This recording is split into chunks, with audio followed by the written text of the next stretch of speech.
Hi, my name is Jim Durkin. I'm the author of a fictional novel titled The Call of Angels. It's the second in a series about a main candidate named Robert Hamlin. He's a young man from the suburbs of Chicago who gets elected president at the age of 29.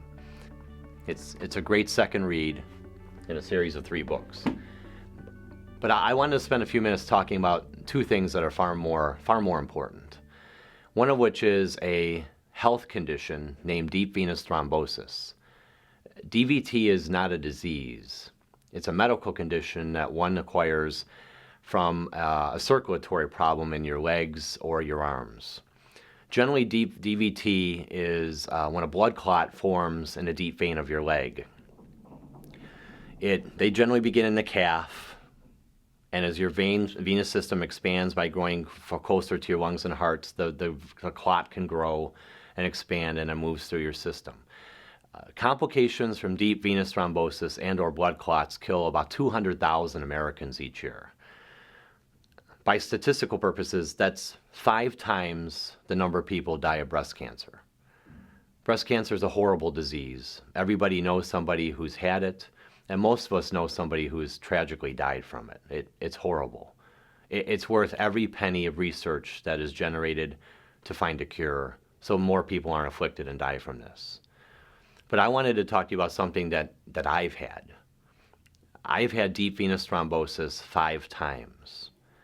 I'm 42 years of age. My last incident was about 6 months ago in September of 2008. My first incident was shortly before I got married in 1994.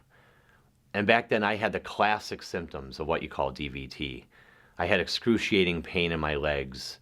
My calf was twice the size. The skin was warm to the touch. It was very inconvenient.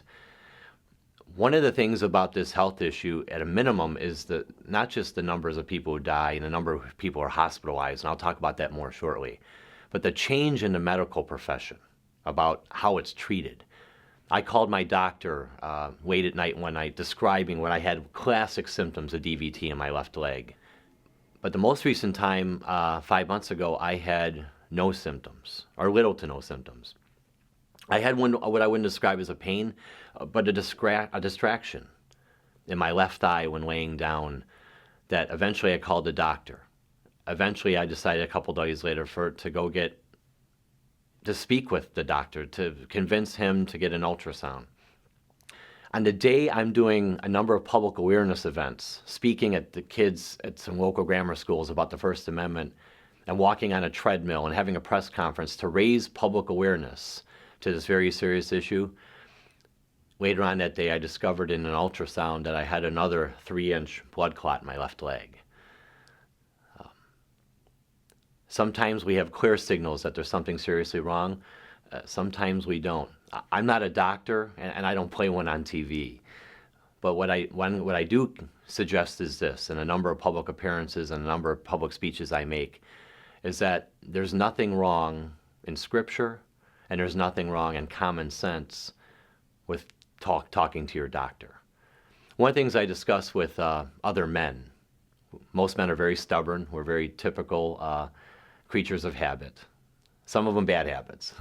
But one of the things I talk to men about is the importance of if you're feeling symptoms of anything that you know that your body is telling you there's something wrong, you might need to cancel that golf outing for the day, or you may have to cancel that sales call. Because communicating with your doctors, it can only be done by taking the time out of our busy schedules to take care of ourselves, our loved ones. There's nothing wrong with avoiding becoming a statistic. Because even though the cost of a doctor's appointment may cost a few dollars, getting an ultrasound, even with a great insurance policy like we have, still costs a number of out-of-pocket expenses. The fact of the matter is those things are still a lot less expensive than cashing in a life insurance policy. There's 200,000 Americans in our nation, as I mentioned earlier, who die of complications of blood clots. Blood clots cause heart attacks. Blood clots cause strokes. Blood clots cause pulmonary embolisms. There's 600,000 Americans each year who are hospitalized with what's called a PE. This is when your blood clot goes to your lungs and it's obstructing the blood flow in your arteries, so you collapse and or have difficulty breathing. Of those 600,000, 60,000 die in a hospital every day.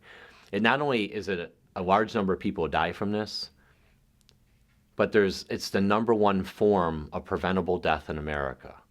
Half the times people have very clear excruciating symptoms. Half the times, like my last incident, they're bare to none. No evidence at all of this is going on. But the trick is educating people on what their body's doing. Many people, your body will talk to you. It tells you something's wrong. And it's not just when it's here, particularly guys, it's not just a pulled muscle. I've been an athlete most of my life too, and I work out frequently. And sometimes it's not just a muscle that's sore from the last workout. So don't rush out and call your doctor just because Jim Durkin thinks it's the right way of doing something. But you have to be the #1 advocate for your health. Because if you don't communicate with the medical profession, they may not be able to be in time to communicate with you. The last thing I wanted to share, and it's even more important, is what I call in my book release party speech last year, is that what we call faith. Many times I felt that God was trying to reach out to me, and I kind of was ignoring him, that I wasn't taking him or his word seriously. I still don't read the Bible every day. I still don't do enough things with enough frequency. But what I will say is this, is that every time I start feeling reassured in myself that I'm really better than I am, God sends me another blood clot to get my attention. There are a number of things in problems facing America. There's a number of great charities that you can give your time and talents to. There's no shortage of people who need help at a food bank or a food pantry or your homeless shelter or the Cancer Society or the diabetes organizations or even that of breast cancer. Whatever issue prompts to get your attention is worth your time and efforts. But regardless of what you help, you're given by God your time, your talents, and treasures here that we talk about at our Trinity Lutheran Church in Lisle. Many of us are incredibly blessed, whether it's finances or our ability to socialize or ability just to lend a comforting hand or just to listen, a skill that I could continue to work on. But regardless of what your strength is, whatever talent that God gave you, it really should be done with the benefit of providing that service to help other people at their time of need. So once again, there's a great deal of needs of which you can do to give your time to. But if you feel that God is calling you in your life, it's because you're probably right. And it may not happen when you're 18. God may wait to knock on your door when you're 38. Or maybe when you get to as many candles on the birthday cake as I have, is at that point is when you might be willing to listen. But whenever it happens, and however you're approached, if you sense that God's trying to touch your heart or get you more connected in your community, or in our church, what we call being involved in being interconnected with other people of faith in a small group, it might be because it's worth your time and effort. It's amazing. One thing I've learned, especially with this last incident last September, God has quite a sense of humor. But you know what? He sends these various times, things that are bad are perceived by other people as being bad news, because he's trying to let us know that he wants us to be part of his life. One last thing about our book, The Call of Angels is a great read. In the storyline, it discusses the symptoms and through the dialogue of what happens in the story about the seriousness of deep venous thrombosis and what efforts the character takes to try and address this. Because it's not only is a serious public policy issue, it's really a serious medical issue that impacts upon people's lives. So if you want more information about me, it's at www.authortree.com/JDURKIN. Thank you for listening, and may God bless you.